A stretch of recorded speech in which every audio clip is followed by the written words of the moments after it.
Hello everyone, welcome to Ceethru's very first version launch. We are really excited to share this version with you.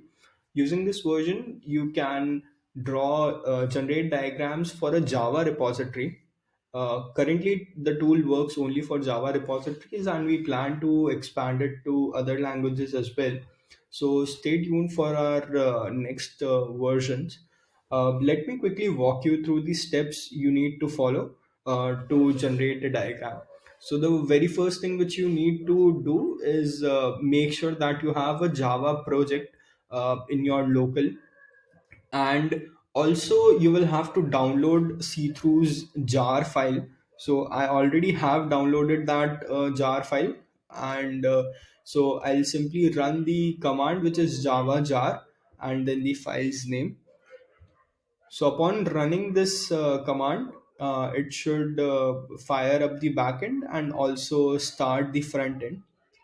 Now in front end, you can actually see the folders path, and in this folder path, you can provide the path to the code repository for which you want to draw the diagram. So I'm submitting this, and once I submit the path, then it shows me all the files and folders present in that repository. So I can select the particular Java file for which I want to draw the diagram. So let's say I want to draw it for gameboard.java. So then I can select gameboard.java, click on generate diagrams, and so this is how the diagram would look like. Currently this diagram is drawn for depth 1 at both the sides. So the information which is currently being represented here is the darker nodes are actually the class names, and their corresponding lighter nodes are the methods which are present in those classes. So tic tac toe game state has a method play, game board has a method mark, and validate position. And right now this, so in the legend section you can also see that the one in orange is actually the selected method. So it by default selects the first method. So mark is our selected method currently for which the diagram is drawn.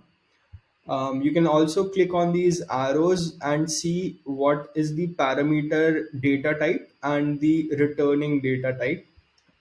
So this is the information you can get from this diagram. So currently it is representing that there is a method play in tic-tac-toe game state which is calling mark in game board, and mark itself is calling validate position method which is also present in game board. Now let's say I wanted to explore this in greater depth. I wanted to see who is calling play. For that, what I can do is I can actually increase the caller's depth to 2, and now I can see who are the ones who are calling play. So play is now called by three methods: available states, move human, and move computer. I can even keep increasing this depth. So if I increase the depth by 3, then I can also see up to level 3 from the point of view of method mark. Okay. Similarly, I can also increase the calling depth. So increasing to did not change anything. The reason for that is mark is calling validate position, but validate position method is not calling any other method.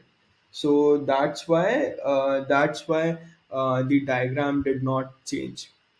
So this way you can understand the flow of the code with this tool. The next upcoming feature we have in pipeline is, so along with the method names and class names, you would also be able to see their code. So on the right there would be a drawer where you can also see the methods and classes code.